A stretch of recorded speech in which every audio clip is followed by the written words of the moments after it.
Hey, my Legion, how y'all doing today? I'm here today to review a movie called Dr. Alien. And what happened was, when I was in Germany, this movie was all over the place. I saw it a million times. I didn't see it. I saw the cover a million times at the rental store. And I asked a couple guys, and they said it was okay. And I was like, I don't really feel like seeing it. Even though Judy Landers is in it, Judy Landers is beautiful. If you've ever seen Judy or Audrey Landers, they're beautiful. And then a picture of Judy Land, and then a picture of an alien on there. And like, I don't really want to care to see it because there was so much of an influx in that. It's like I don't know if that'd be good or not. And the guys I knew that saw it said it was okay. Well, later on down the road, uh, I started hearing about when I started renting stuff from Full Moon, I found that Doctor Alien was originally a movie from Empire International. And I was a big fan of the Empire International movies, and this was one of their. I guess whenever they went bankrupt, there's a whole bunch of projects they did that went to different production companies, and it said like Empire Pictures was one of them. And I think Phantom Productions picked this one up, just like I know Epic, New World picked up. I know they picked up Prison and Ghost Town. Those are both really good. And then Epic Productions picked up Arena, one of my really classic movies I really like. And also a movie called Robo-Jocks, which played in the military theater in Fort Bragg. And I asked my friend if he wanted to see it. And my friend saw it with me, and he never let me live it down. He hated it, but I thought it was all right. I like Stuart Gordon's work, but that was so-so. In this movie, it's like a sex comedy, and basically at the very beginning, the science teacher gets chased by aliens, and then he crashes his car, and they said he won't be to school for a while. So all of a sudden, this girl comes, takes over, and she starts talking about sex ed. It's Judy Landers, and she has an assistant named Drax. Now, I can't stand the guy that played Drax. That's probably one of the reasons why I didn't see it, because that guy was in it. I'm pretty sure. That's another reason why I didn't want to see it. And when I saw trailers for it, I was thinking, like, well, maybe I might want to see it. The one guy who's starting to look really familiar. I couldn't, for life of me, it took me forever to watch it. Cause I found out about this movie a while back. This from Empire Pictures. I said, well, I won't mind seeing it. And I couldn't find it anywhere. And finally, someone I was uploaded on YouTube a couple months back. I was like, okay, cause I was looking for it on YouTube. And the one kid that stars that looked really familiar. I couldn't remember, and then I remembered he was the guy that played Parker Lewis's buddy on Parker Lewis Couldn't Lose on the show on Fox. I was like, okay, cool. And basically, what happens is the teacher asks this. The one kid that plays Parker Lewis's. They show him at home, and he's like really reserved. He has a. He doesn't keeps to himself and stuff like that.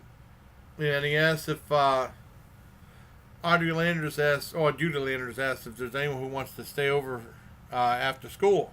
And then all the guys were raising their hand. And then she said, well, it's good for extra credit too. And then that kid raised his hand. Okay, you. And then he raised his hand, and then they gave him a shot of something. And all of a sudden, he started transforming. This little, like, thing came out of his head. Right here. And this was like whenever that thing comes out of his head, it's like a little, like, I don't know, a little worm or something like that. All the women are attracted to him, and they take their tops off and stuff. Well, it first starts off with Judy Landers making out with a kid. They don't show anything. I mean, Judy Landers, they don't show any nudity with Judy Landers either. No nudity in that. So I said, oh, well, that's probably be very refrained. It looks like they were going to. I mean, and it's like something you see on Cinemax with no nudity. Without the nudity. And then later on in the movie, you see like all these women start swooning over him, and then they do take their tops, and there is nudity, and there's a decent amount of it in it. And basically, whenever they fall over, and then when that thing disappears off his head, they're like, "Man, what'd you do to me?" And they slap him and stuff like that. And basically, the kid comes out of his shell. That's basically the main thing. And he likes this one girl, and the one girl's like real reserved and stuff like that. And the movie is kind of likable, kind of, but it's painfully not funny. I mean, it's really not funny. It's horribly not funny. Except for, like, there's a Star Trek reference towards the last, I don't know, 10, 15 minutes I liked. I liked that. That was kind of funny. That was it. And there's some other women that make special guest appearances. Two Scream Queens, Linnea Quigley and Michelle Bowers, and also adult film star Ginger Lynn is in it. Well, they say Ginger Allen in the credits, but it's Ginger Lynn Allen. That's her whole name. But on the adults, she knows Ginger Lynn. I mean, I'm finally glad I got to see it. I will say one thing, and it's not, if you've seen the VHS cover, you see the picture of the alien, what the alien looked like. And there's a reveal towards the last, I don't know, it's not a spoiler because you see it right on the cover.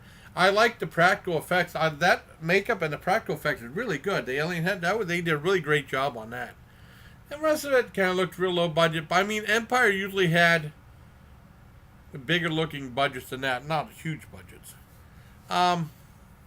Like I said, it was likable enough to watch once, but it's just painfully not funny. I give it a 5.5 out of 10. So I hope you like this video, everybody. I'm finally glad I got to see it after all this time, because I remember seeing it in '89 and like, I don't care about this movie. I already remembered it though. I always want to see that in Alien from L.A., the Kathy Ireland movie, and that played in the theaters. I finally got the DVD, and I sent to my buddy Woody, who also I know is September Phoenix, Oak and the Mystic. That, and on the other side, Morons from Outer Space. I sent him more for Morons from Outer Space because I hated Alien from L.A. It was awful. Kathy Ireland was really klutzy in that movie. I mean, in the scenes where she's not supposed to be klutzy. I watched it with Dad, and Dad's like shaking his head. There was some scene where she was walking toward the end. It was really weird. I didn't like that movie at all. Alien from Dr. Alien's better than that, but it's not much. So I hope you like this video, everybody. Till next time, bye, please. Take care, my legion. I think this was made in like 88 or 89. I think it was Paramount released it because Paramount was doing like stuff when he went to Full Moon after Empire went bankrupt. But like I said, there was a whole bunch of projects they did that kind of like went all over the place. And then you've seen some of them. I don't know. They had a partial filmography of that on Wikipedia. They didn't mention some of these other ones though. And of course, like the made-for-video ones from Wizard was, it's supposed to be Wizard, but they put it down as Empire. So I hope you like this video, everybody. Until next time, please, take care, my legion.